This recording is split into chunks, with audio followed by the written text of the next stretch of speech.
This is Federalist 10, Madison, from the New York Packet, Friday, November 23rd, 1787. To the people of the state of New York, among the numerous advantages promised by a well-constructed union, none deserves to be more accurately developed than its tendency to break and control the violence of faction. The friend of popular governments never finds himself so much alarmed for their character and fate as when he contemplates their propensity to this dangerous vice. He will not fail, therefore, to set a due value on any plan which, without violating the principles to which he is attached, provides a proper cure for it.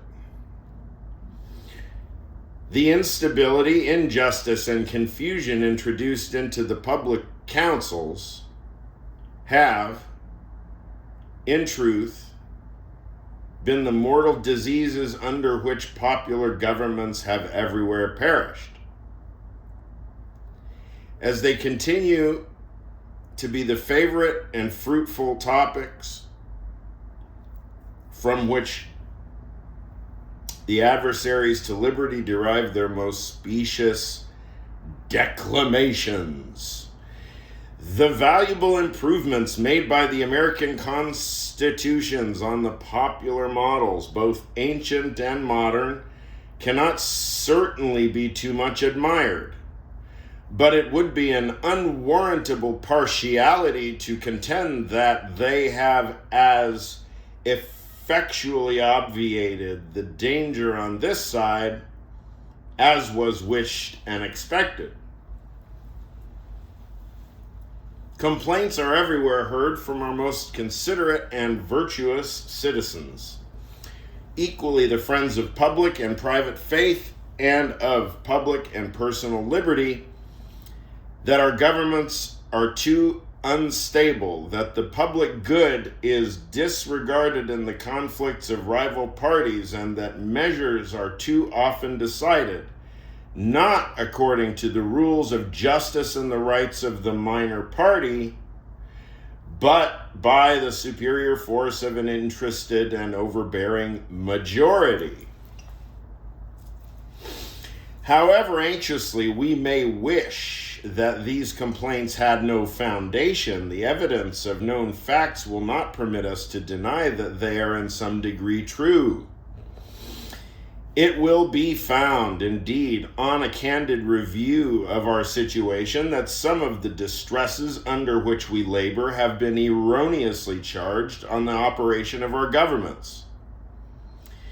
But it will be found at the same time that other causes will not alone account for many of our heaviest misfortunes, and particularly for that prevailing and increasing distrust of public engagements and alarm for private rights, which are echoed from one end of the continent to the other. These must be chiefly, if not wholly, effects of the unsteadiness and injustice with which a factious spirit has tainted our public administrations. By a faction, I understand a number of citizens, whether amounting to a majority or a minority of the whole, who are united and actuated by some common impulse of passion or of interest, adverse to the rights of other citizens or to the permanent and aggregate interests of the community. There are two methods of curing the mischiefs of faction. The one by removing its causes, the other by controlling its effects. There are again two methods of removing the causes of faction. The one by destroying the liberty which is essential to its existence. The other by giving to every citizen the same opinions, the same passions, and the same interests. It could never be more truly said than of the first remedy, that it was worse than the disease. Liberty is to faction what air is to fire, an ailment without which it instantly expires. But it could not be less folly. But it could not be less folly to abolish liberty, which is essential to political life because it nourishes faction, than it would be to wish the annihilation of air, which is essential to animal life because it imparts to fire its destructive agency. The second expedient is as impracticable as the first would be unwise. As long as the reason of man continues fallible and he is at liberty to exercise it, different opinions will be formed. As long as the connection subsists between his reason and his self-love, his opinions and his passions will have a reciprocal influence on each other, and the former will be objects to which the latter will attach themselves. The diversity in the faculties of men, from which the rights of property originate, is not less an insuperable obstacle to a uniformity of interests. The protection of these faculties is the first object of government. From the protection of different and unequal faculties of acquiring property, the possession of different degrees and kinds of property immediately results, and from the influence of these on the sentiments and views of the respective proprietors ensues a division of the society into different interests and parties. The latent causes of faction are thus sown in the nature of man, and we see them everywhere brought into different degrees of activity according to the different circumstances of civil society.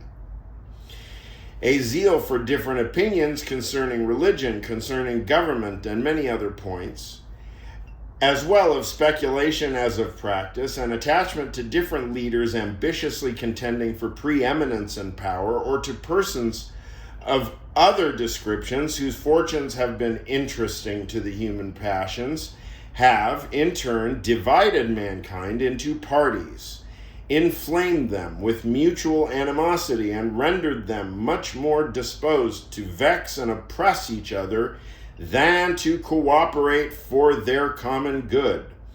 So strong is this propensity of mankind to fall into mutual animosities that where no substantial occasion presents itself, the most frivolous and fanciful distinctions have been sufficient to kindle their unfriendly passions and excite their most violent conflicts.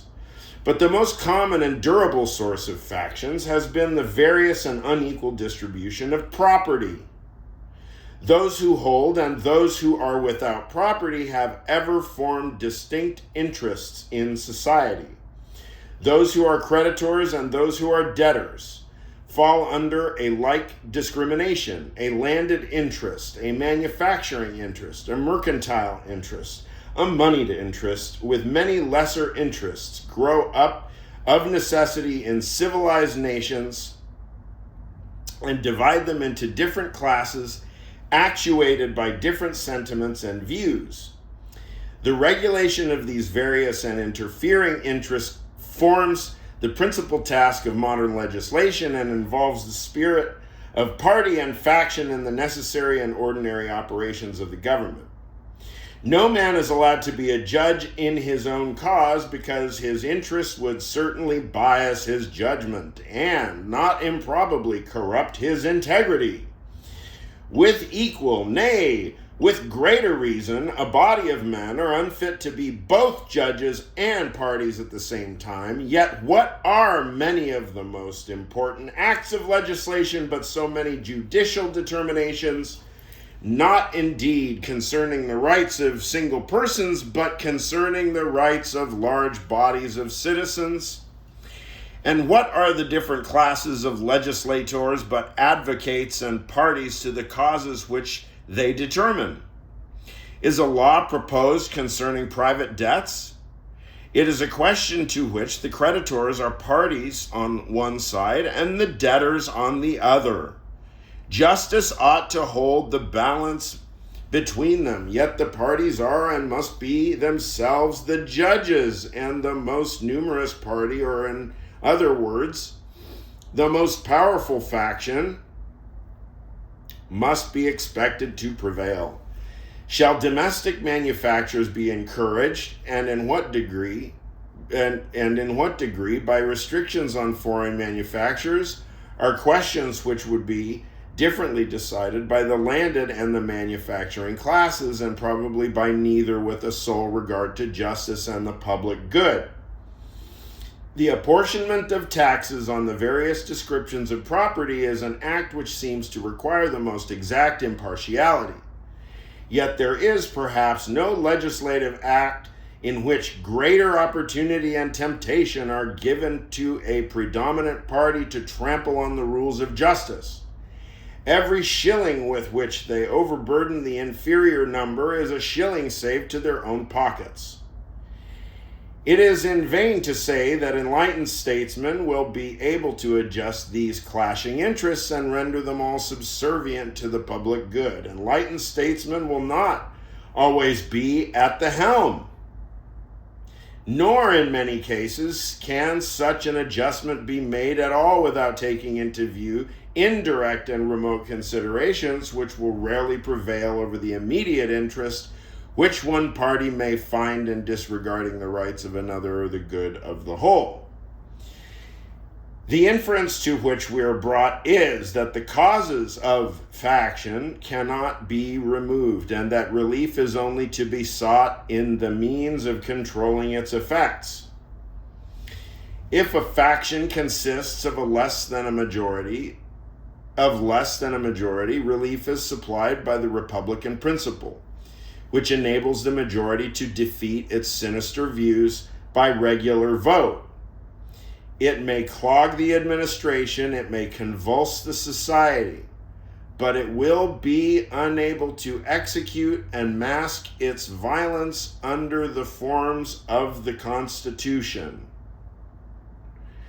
When a majority is included in a faction, the form of popular government, on the other hand, enables it to sacrifice to its ruling passion or interest both the public good and the rights of other citizens. To secure the public good and private rights against the danger of such a faction, and at the same time to preserve the spirit and the form of popular government, is then the great object to which our inquiries are directed. Let me add that it is the great desideratum by which this form of government can be rescued from the opprobrium under which it has so long labored, and be recommended to the esteem and adoption of mankind. By what means is this object attainable? Evidently by one of two only. Either the existence of the same passion or interest in a majority at the same time must be prevented, or the majority, having such coexistent passion or interest, must be rendered by their number and local situation unable to concert and carry into effect schemes of oppression. If the impulse and the opportunity be suffered to coincide, we well know that neither moral nor religious motives can be relied on as an adequate control.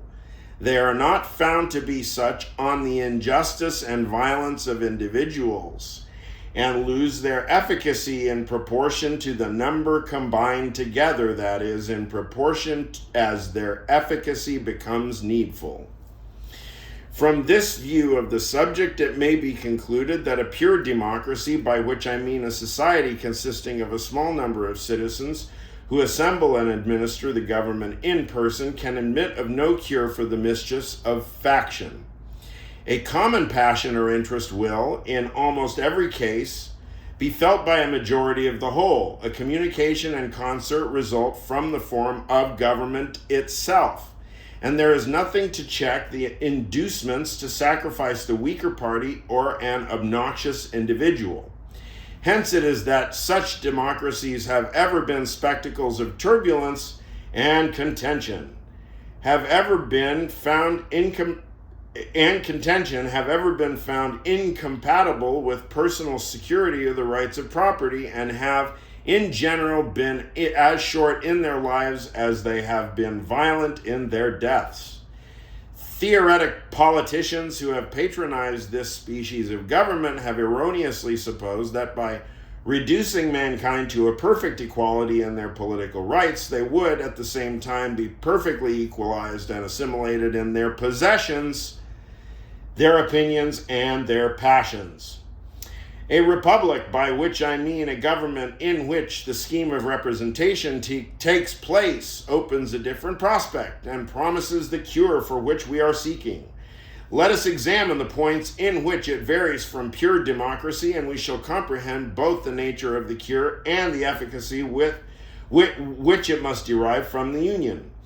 The two great points of difference between a democracy and a republic are, first, the delegation of the government in the latter to a small number of citizens elected by the rest. Secondly, the greater number of citizens and greater sphere of country over which the latter may be extended. The effect of the first difference is, on the one hand, to refine and enlarge the public views by passing them through the medium of a chosen body of citizens whose wisdom may best discern the true interest of their country and whose patriotism and love of justice will be least likely to sacrifice it to the temporary or partial considerations. No article. To temporary, not the temporary. Under such a regulation, it may well happen that the public voice pronounced by the representatives of the people will be more consonant to the public good than if it pronounced by the people themselves convened for the purpose. On the other hand, the effect may be inverted. Men of factious tempers, of local prejudices, or of sinister designs may, by intrigue, by corruption, or by other means, first obtain the suffrages and then betray the interests of the people. The question resulting is whether small or extensive republics are more favorable to the election of proper guardians of the public will, W-E-A-L, will. And it is clearly decided in favor of the latter by two obvious considerations.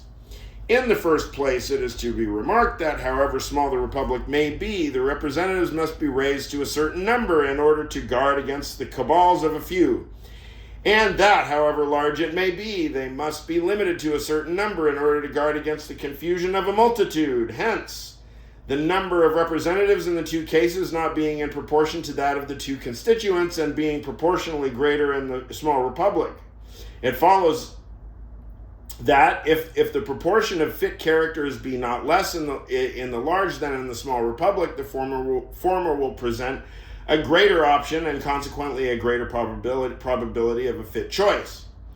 In the next place, as each representative will be chosen by a greater number of citizens in the large than in the small republic, it will be more difficult for unworthy candidates to practice with success but the vicious arts by which the elections are too often carried, and the suffrages of the people, being more free, will be more likely to center in men who possess the most attractive merit and the most diffusive and established characters.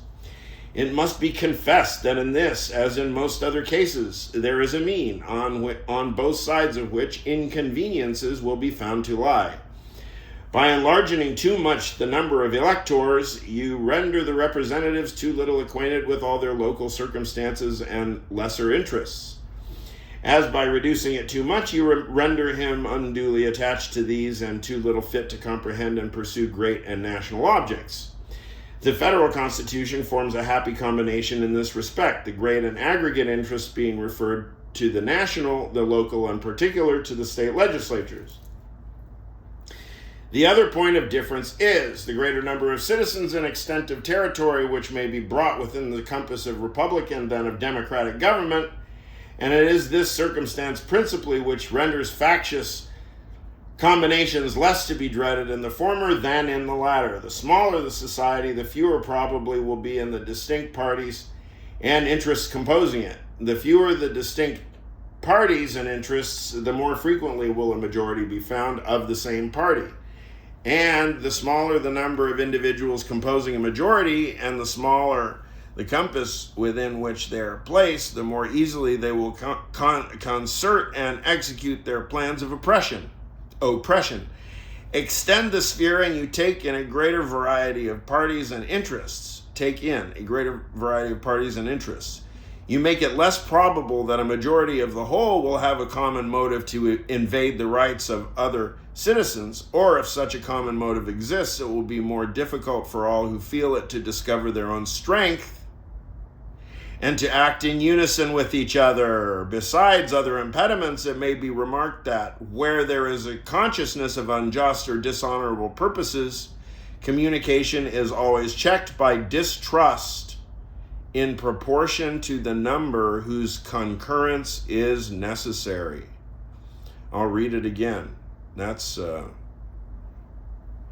besides other impediments, it may be remarked that where there is a consciousness of unjust or dishonorable purposes, communication is always checked by distrust in proportion to the number whose concurrence is necessary.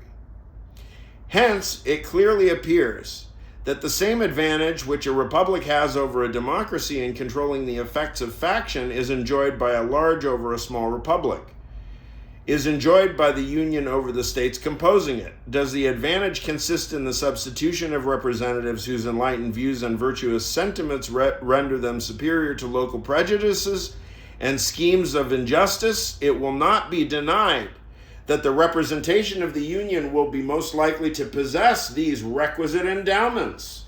Does it consist in the greater security afforded by a greater variety of parties against the event of any one party being able to outnumber and oppress the rest? In an unequal degree, does the increased variety of parties comprised within the union increase this security? Does it, in fine, consist in the greater obstacles opposed to the concert and accomplishment of the secret wishes of an unjust and interested majority? Here, again, the extent of the union gives it the most palpable advantage. The influence of factious leaders may kindle a flame within their particular states, but will be unable to spread a general conflagration through the other states. A religious sect may degenerate into a political faction in a part of the Confederacy, but the variety of sects dispersed over the entire face of it must secure the national councils against any danger from that source. A rage for paper money, for abolition of debts, for an equal division of property, or for any other improper or wicked project will be less apt to pervade the whole body of the union than a particular member of it. In the same proportion, as such, a malady is more likely to taint a particular county or district than an entire state. In the extent and proper structure of the union, therefore, we behold a republican remedy for the diseases most incident to republican government. And according to the degree of pleasure and pride we feel in being republicans, ought to be our zeal in cherishing the spirit and supporting the character of Federalists. Publius, not Publiist. Publius,